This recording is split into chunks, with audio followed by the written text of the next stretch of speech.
Isso também muitas pessoas sabem que no Brasil a maioria da população está endividada, né? Então, e a maioria também no cartão de crédito. 70 milhões de pessoas 70 milhões. estão inadimplentes. Isso, acho que é interessante, que a gente também ouviu você comentar sobre isso, que é independente de quanto a pessoa ganha. Sim. Então, não importa, tem pessoas que ganham 3 mil reais, 2 mil reais e poupam dinheiro, tem pessoas que ganham 20 mil reais e não conseguem guardar. Isso é parte da relação emocional que a gente tem com o dinheiro? Perfeito, André. Esse foi o trabalho que eu fiz no meu mestrado em 2017, 18, 19, com 400 famílias endividadas. Eu fiz uma parceria com o Serasa. Eles têm aqueles feirões limpa-nome, né? Uhum. E, bom, eu estudei essas 400 famílias de todos os perfis, né? Então, eu peguei também um aspecto um pouco mais de alta renda, mas, claro, refletindo, tem no Brasil, né? A renda do Brasil, na média, ela é mais baixa. Mas a gente vê a diferença de dívida, né? Tem dívidas maiores, dívidas menores em percentual de dívida. Não vou explicar tudo aqui, porque foi um trabalho muito extenso, mas basicamente é exatamente isso que você trouxe. Tem muito mais com a relação do perfil da pessoa, se ela é mais imediatista, se ela é mais cautelosa, se ela tem o horizonte, que a gente chama de horizonte intertemporal mais estendido, mais longo, ou seja, ela pensa mais no longo prazo um pouco, ou menos, se ela tem um pouco mais de capacidade de espera, de autocontrole. Então, são várias questões, são emocionais e comportamentais, né? Porque o emocional ele impacta diretamente nisso. Inclusive, esse é o tema do livro que eu estou lançando agora, Emoções Financeiras, porque se a gente não entender o nosso aspecto emocional, e esse aspecto emocional pode ir desde a sua configuração como pessoa, o que vem lá de trás, até o que você está vivendo agora. Hoje eu estou mais estressado, vou gastar mais. Estou num momento mais difícil da minha vida, estou com mais ansiedade, compensação.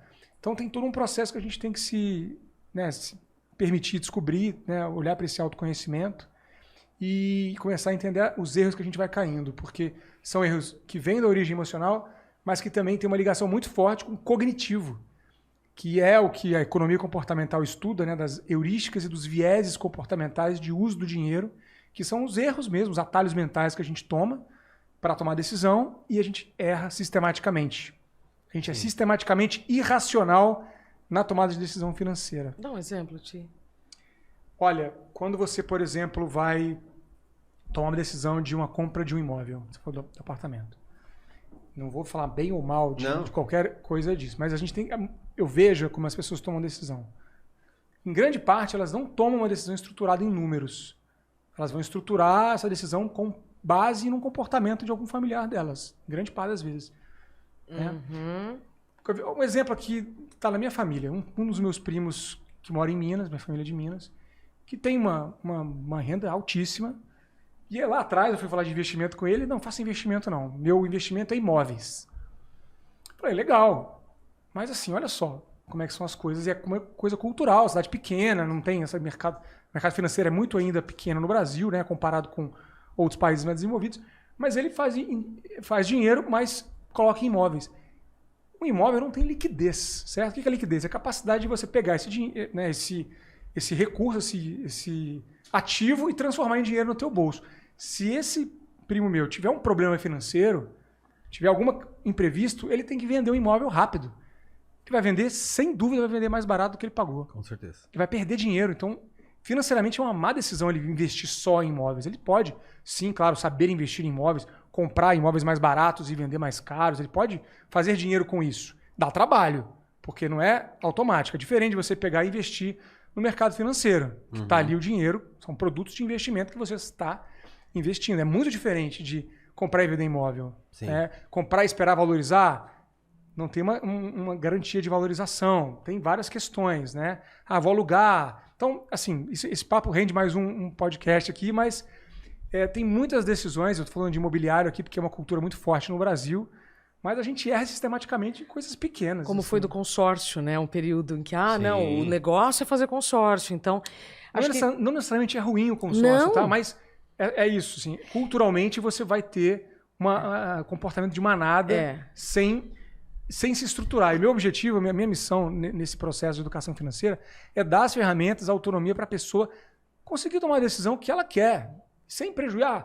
Se eu quero financiar imóvel, se eu quero comprar imóvel, tudo bem, mas você tem que ter clareza do que você está fazendo um pouco para tomar melhores decisões. Esse é um ponto, eu acho que eu posso compartilhar um exemplo clássico aqui do Flow, como um todo. Quando o Flow começou a crescer no ano retrasado, né? Existia o Igor tinha uma vontade muito grande de expandir, então de criar novos conteúdos com novas pessoas. Ele sempre fala de dar voz, né? Então assim, cara, eu quero mais pessoas falando com as pessoas. E aí a primeira coisa que a gente fez, contra-intuitiva, foi comprar a casa onde está o Flow hoje. Por quê? Mas foi pensado, porque foi assim, ó, internet, você pode estourar depois de 2 anos, tudo cair. Então, se você vai ser agressivo com seus investimentos, vamos construir uma base que tá ali, pelo menos não vai estar líquido, mas você sabe que você tem uma garantia, você precisa de um empréstimo. Tá quitada a casa. Ativo, Então, assim, isso serviu para dar uma tranquilidade, e aí eu queria entrar no assunto da tranquilidade em relação ao trabalho também, porque eu conheci o Mozão no meio do meu burnout. Né? A gente conversou sobre o burnout, foi bem no meio do processo. E eu como eu escondia muito esse sentimento, que aquilo a gente esconde, esses sentimentos ruins quando a gente deve, quando a gente tá mal mentalmente, ela nem tinha notado tanto. E pra ela, assim, a gente não falava muito sobre isso ainda, no começo de relacionamento. Só que ao mesmo tempo, o que me deu a liberdade de sair daquela prisão da Segurança? Foi a segurança que eu tinha já acumulado algumas riquezas, vamos dizer assim. Então, eu tinha um apartamento, tinha alguns investimentos. Então, eu falei assim, ó, se eu reduzir meu gasto ao mínimo extremo, manter a minha vida, eu consigo viver 5 anos sem estar empregado. Reduzindo todos os gastos. Então, baixando o que eu tinha um gasto normal para 1/3 disso. Com isso, eu tenho 5 anos sem precisar trabalhar, eu vou gastando esse dinheiro e consigo manter. E foi isso que me permitiu, por exemplo, quando eu entro ali no sabático, eu falo assim, tá, eu vou tomar o meu tempo, vou ver o que eu vou fazer, eu vou conhecer oportunidades. E só pude também, inclusive, entrar no Flow porque eu não precisava do dinheiro. Porque eu falei assim, ok, não preciso disso agora. Se dá dinheiro depois, óbvio, a gente vai alinhar um salário, vai alinhar tudo.